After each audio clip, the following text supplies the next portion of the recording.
Maghuhukom 9. Unya, si Abimelech nga anak ni Gideon, miadto sa Siquem, diin nagpuyo ang tanang payente sa iyang inahan.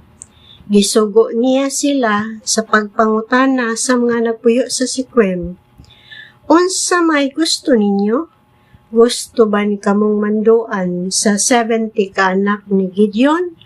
O usa balang katao ang maghari kaninyo? Hinumdumi nga ako inyo gayong kadugo. Ang mga payente sa iyang inahan misulti sa mga nagpuyo sa Siquem, may tungod nini alang kaniya. Miuyon sila pagsunod kang Abimelech, tungod kay payente raman nila siya. Gihatagan nila siyag 70 kasalapi gikan sa templo ni Baal-Berit og pinaagi niining kwartaha nanuhol siyag mga tawong walay bili og bagis sa pagsunod kaniya. Giadto niya ang banay sa iyang amahan dito sa Ofra o sa ibabaw sa usa ka bato.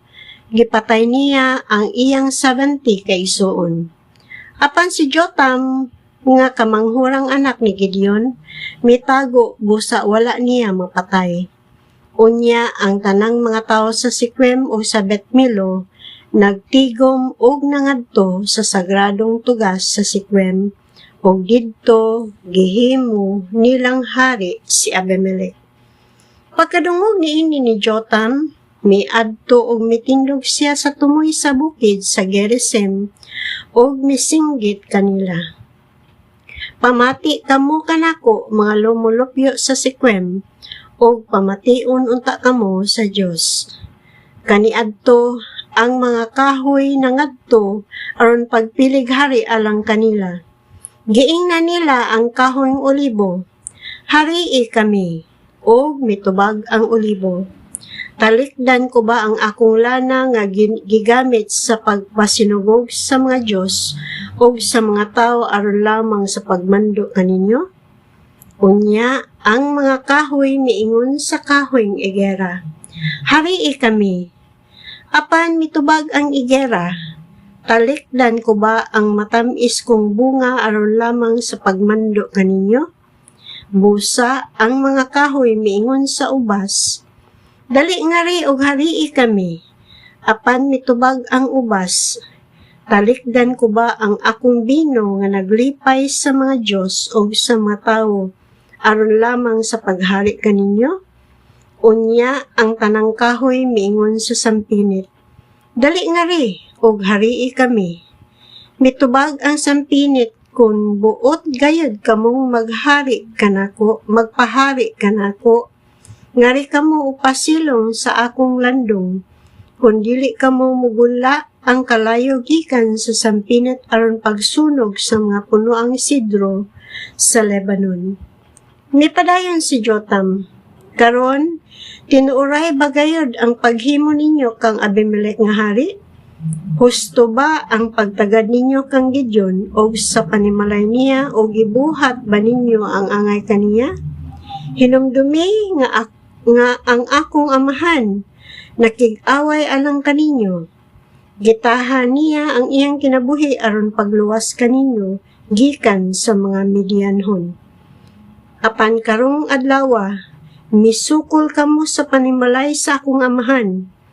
Gipatay ninyo ang 70 ka anak niya, ibabaw sa usa ka bato, o gihimo ninyong hari sa Siquem si Abimelech, nga iyang anak sa iyang ulipon nga babay. Tungod lamang kay payente ninyo siya.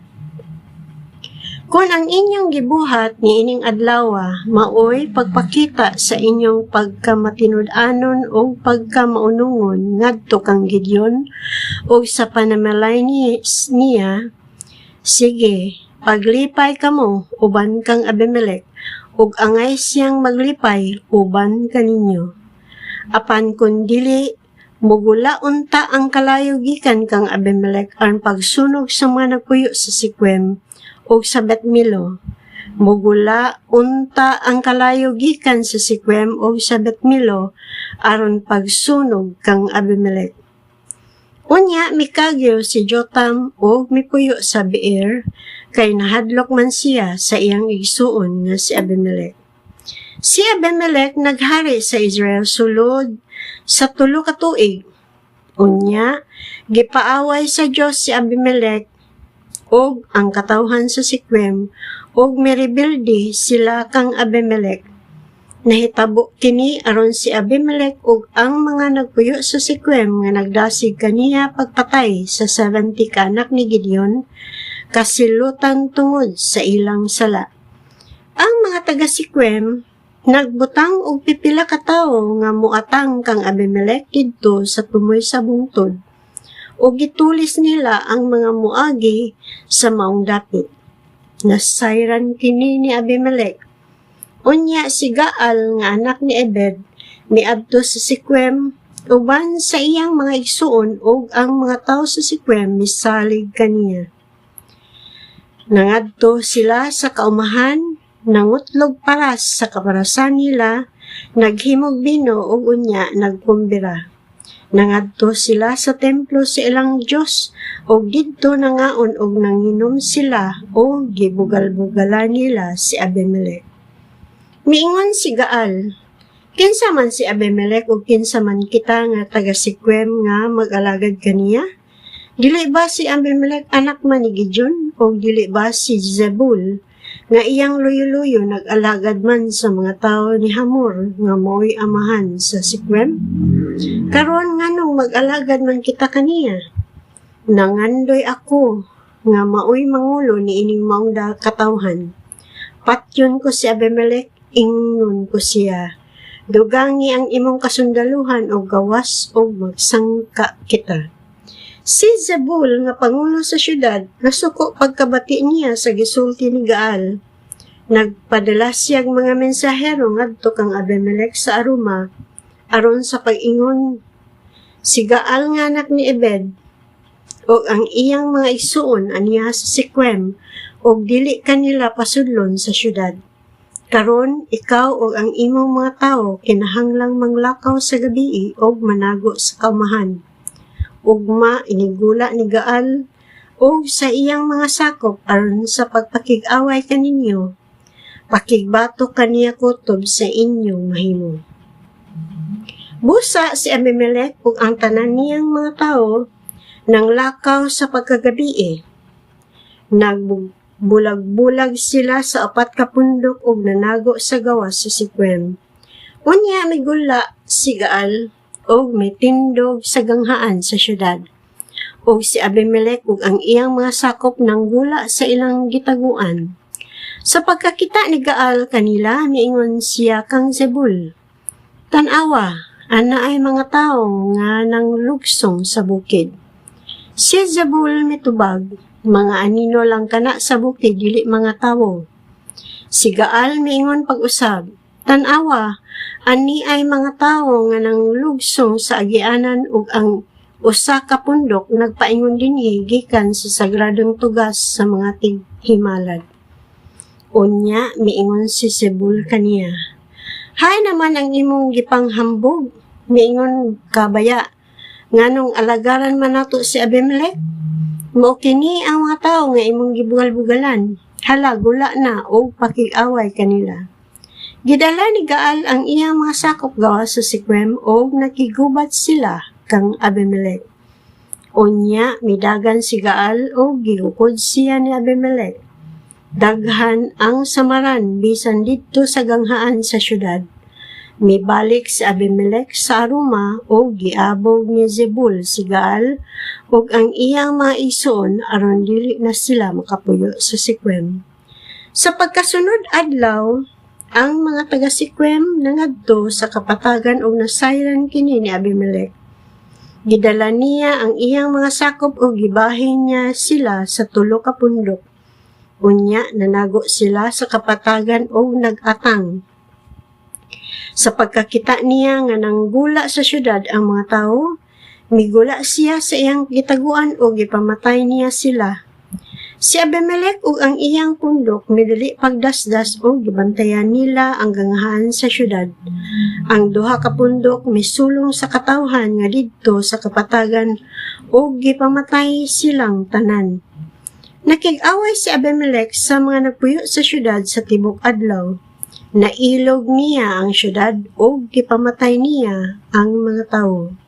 Unya, gilumpag niya ang syudad o gibubuag asin ang yuta. Sa pagkaduog niini sa tanang pangulo sa tore sa Sequem, nangadto sila sa tore sa templo ni Baal-Berit. Gisuginlan si Abimelech nga sila ato adidto magtigom. Busa mitunga siya sa bukid sa Zalmon uban sa iyang mga sakop ug nagkuha siya guwasay, namutol siya mga sanga sa kahoy, gibugkusan o gipas-an niya kini. Gisugo niya ang iyang mga tao o gipabuhat niya sila sa iyang gibuhat. Busa ang tagsa-tagsa kanila namutol og sanga sa kahoy. Unya gisunod nila ang gibuhat ni Abimelech o gipundok nila kini sa tore o gidauban. Og nangamatay ang tanang tawo nga didto sa sulod sa tore. May mga 1,000 kalalaki ug babae. Unya miadto si Abimelech sa Tebes, gilibutan niya kini og giilog. Didto may lig-ong tore.